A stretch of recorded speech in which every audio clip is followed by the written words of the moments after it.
we talk about soil pH is because pH levels in the soil can be from 1 to 14, okay?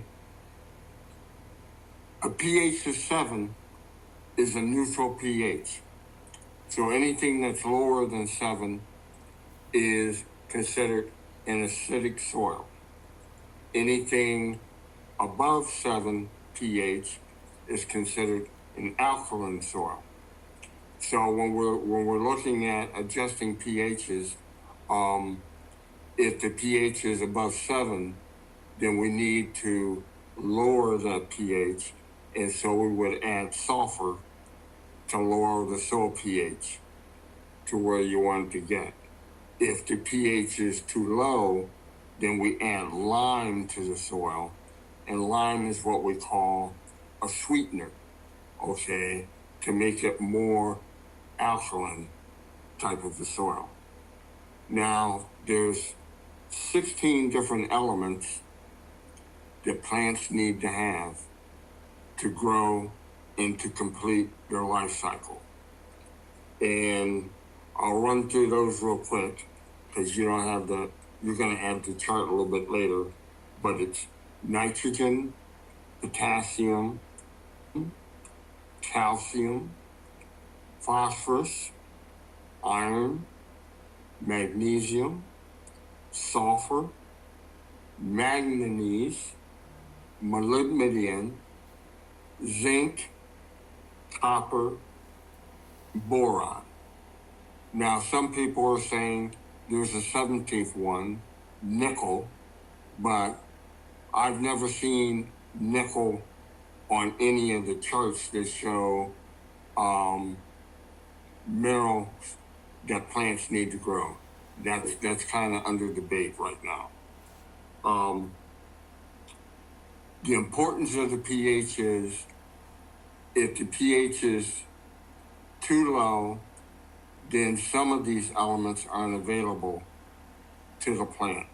If it's too high, then certain elements aren't available to the plant. If we had to give you some kind of idea of what pH levels are like, if we had a pH level of 1, that would be considered something like battery acid, okay? If we had a pH of 2, of 4, that's more like soda pop, okay? A pH of 5.5 is like drinking black coffee. A pH of 6.5 is our saliva is basically that type of a pH. pH of 8.5 is seawater. A pH of 9.5 is like baking soda. A pH of 11 is like ammonia. The pH of 13 is like bleach. And a pH of 14 is like having drain cleaner, okay? Now, we would never really probably have anything. The highest pH that we probably have in soil is going to be maybe in the high 7s, okay? The lower pHs, probably maybe 4, 4.5, but that's even really pretty low. Unless you're like on some drastic sites, like maybe you bought some land that you're reclaiming that was, they were mining and so forth.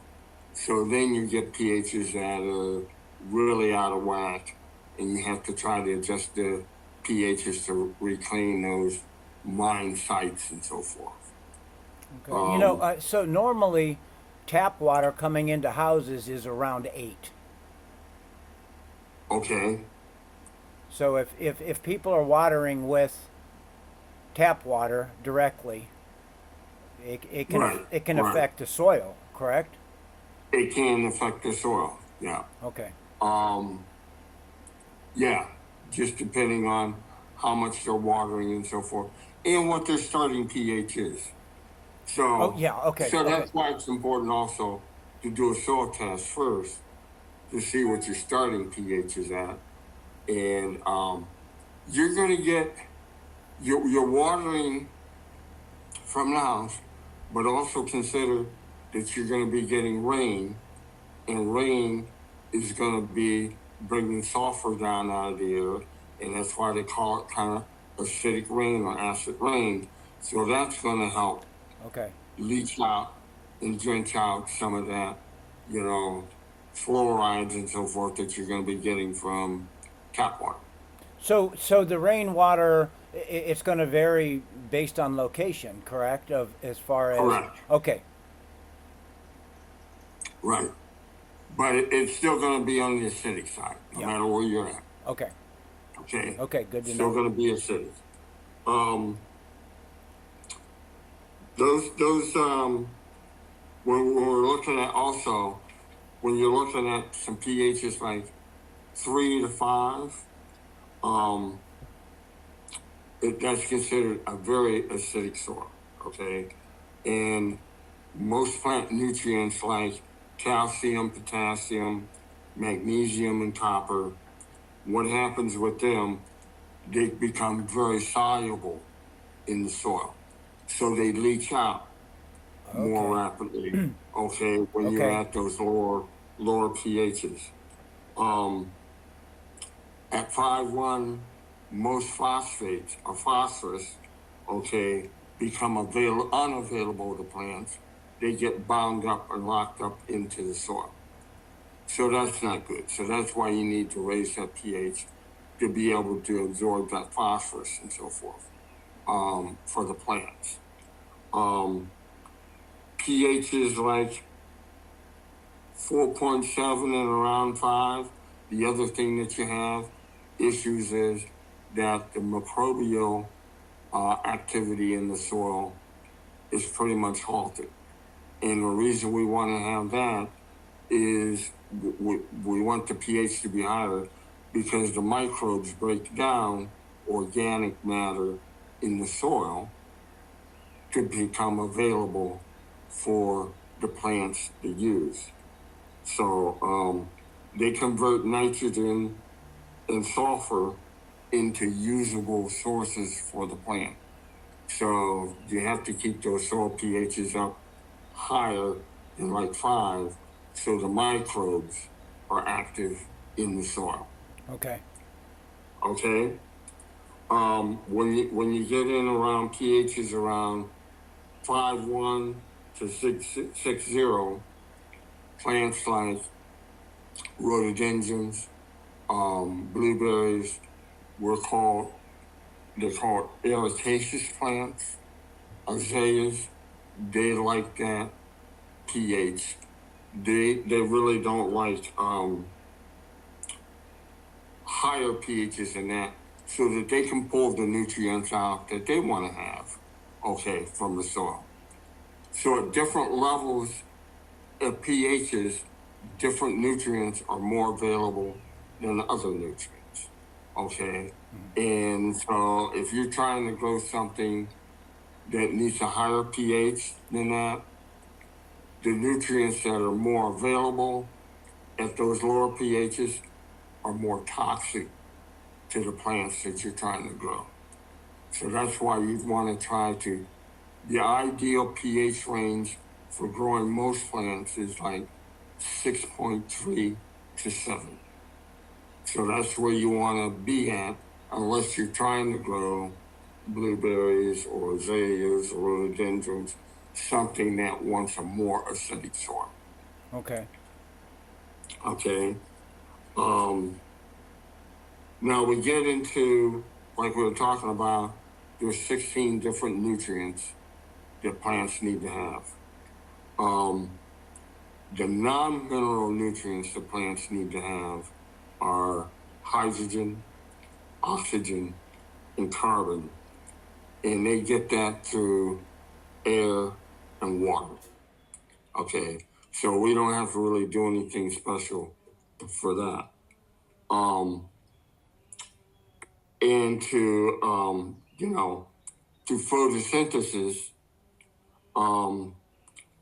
plants change CO2, which is carbon and oxygen, um, and they use water, which is H2O, into starches and plant food. Okay. Mm-hmm. The mineral nutrients all come from the soil. So So they have to be able if to it's be not in the soil, it's not going to be in the plant. correct. Correct. And they should be. And the only reason that they could be there, but just the pH is off, so the plant can't absorb them or use them, or they're low. Like in your area, you have a very sandy soil, so you get a lot of leaching Yeah. out of the soil. Yep. So they could just be low, and they just need to be added on. You Okay. know, Mm-hmm. in the spring of the year or in the fall of the year. Okay, when you're going to be planting. Um, on any bag that you're going to see, whether it's an organic fertilizer or a chemical fertilizer, you're going to see the letters NPK. And those are the three primary nutrients that plants need. They use those more than any of the other nutrients. They need more of those than any of the other nutrients and so forth. And it's always in the same order. N is going to stand for nitrogen. P is going to stand for phosphorus. K is going to stand for potassium. Okay. Nitrogen is for top growth in plants. Okay. And for chlorophyll buildup in the plant, which they use in photosynthesis and so forth. That's what makes the plant green.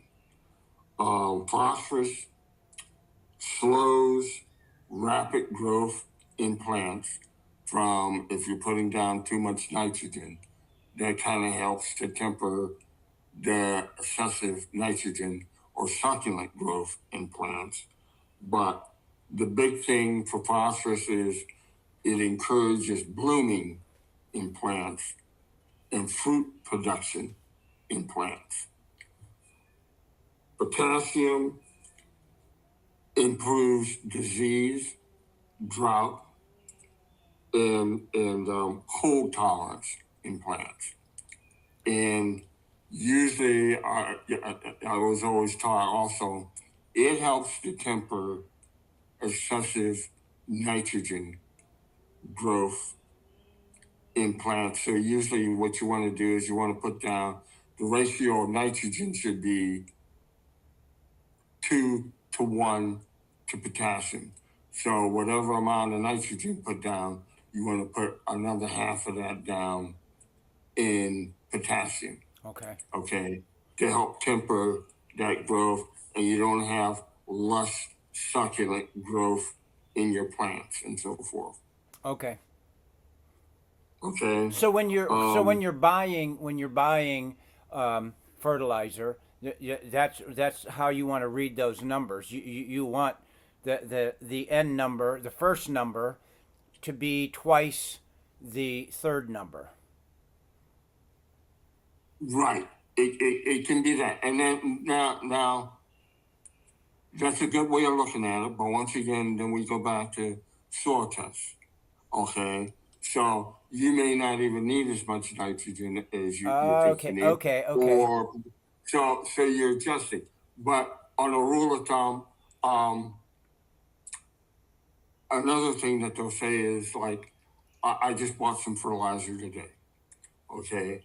And it's basically for fertilizing some annuals. So I think I picked up a 10, 30, 20 fertilizer because the middle number I want blooms. Okay. The nitrogen is there to give me some new growth. Yep. But I'm looking more for blooms. Right. So that's why I'm using that fertilizer. A good general fertilizer in the early spring is a 10-10-10, a 20-20-20, a 15-15-15. It's an equal balance fertilizer. So you can go that route also. Okay. Okay. And so that's good. Now, the secondary micronutrients that we're looking at in plants are going to be calcium, magnesium, and sulfur. So they're the next largest group of elements that are needed by plants. Okay, and real quick, calcium is essential for cell and wall structure. Okay, transplant and retention of elements. I should say not transplant, transport and retention of elements. Okay. So moving elements up through the plant. Okay, magnesium is a main function or part of the molecule for chlorophyll in plants. So that's giving you greening and so forth in plants. Sulfur is essential for plant production, root growth, and seed production. So that's why it's important in plants. And then you have your micronutrients. Okay, your micronutrients are boron, which is essential for seed and fruit production. Copper, which is important for reproductive growth. Iron, which is another function for chlorophyll production. Chloride aids in plant metabolism. Okay. Manganese is important for metabolization of carbohydrates and nitrogen. Molybdenum helps in the use of nitrogen also. And the last one is zinc, which is essential for carbohydrate production and consumption of sugars, and it helps to regulate plant growth. Okay, so those are all of your elements that you have there. Okay, so you apparently have that on a sheet. Yeah, Okay, if it could at some point could you send that to me so I can make it available? sure. Yeah, and yeah. So then I'll put a link out for people so that they can go and download that sheet. So you know you've handled how do you remedy the three majors, and now how are we going to add? What do we do for the other ones? You know, you had mentioned Epsom salts in the last episode as something. Right. Well, one way that they can do it is different fertilizers, okay, that you can purchase. And I was going to get into that a little bit next time. Okay. Okay. No. We can do this real quick. When you purchase a bag of fertilizer, okay, and we talk about NPK, okay, on the bag. So if you picked up a bag of fertilizer that had 0064, okay, that's strictly nothing but a nitrogen fertilizer that's urea, okay? So like chicken manure or whatever and so forth, poultry manure, that's basically what you're getting. You're getting a urea type fertilizer that's just high in nitrogen. Okay. Okay. There's nothing else in that bag. So that's what we call an incomplete fertilizer. Okay. Because it doesn't have all three Are the yeah, all three fertilizers listed in that bag. Okay. If it's 0 to 4, whatever, if you have two, that's still an incomplete fertilizer. If all three are listed, then it's considered a complete fertilizer. Okay. But also on that bag, when you look on that bag, depending on what fertilizers you have listed, you will be picking up, you can purchase in those bags, the complete fertilizers should have micronutrients listed on the side of the bag Okay. on what you're adding Okay. to that bag. Got That's it. going to be with a complete fertilizer. Okay. So you should be able to be picking up some of those, unless you're really low on something. Then you have to go and try to, like we were talking about, 20 mule team boron, because the last soil test, he was low in boron, and so he could put that down and so forth. Magnesiums, Epsom salts, you could put that down to raise your magnesium levels and so forth. You could put down elemental sulfur or magnesium sulfate if your sulfur levels are low. There's different products that you can purchase just to get that. If you were just low in phosphorus, you could just put down rock phosphate, okay? And that would help raise Okay. your pH. Or you could just buy potassium and put down potassium if you needed potassium. So it just depends on how large of an area that you're gardening or just containers, or whether depends on how much of those nutrients and what quantity you need to be purchasing. Okay. Okay. Okay. So, but yeah, the next time that we were going to be talking, I was going to be getting into organic fertilizers versus chemical fertilizers and the, advantages, disadvantages. I know your folks want to use mostly organics. Nothing wrong with that. But depending on, once again, how much of that product you need, you may have to go with some chemical fertilizers to start out with and to try to build things up a little bit quicker, a little bit faster, depending on how soon you need it. Okay. Okay. Okay. So, Yeah, um, that makes sense. okay. Yeah. Yeah, so we're about 5 minutes out. Yeah. Yeah. We're good. I think we can keep it. We can keep this one shorter. That's going to be some. Okay. That's going to be some stuff for people to look through and think about, and then next episode's going to help them out a little bit more. A little bit more. Yeah. Yeah. Yeah. And we may be able to get into some amendments also. Yes. Okay. Okay, with the next one. Perfect. All right. Thanks so much.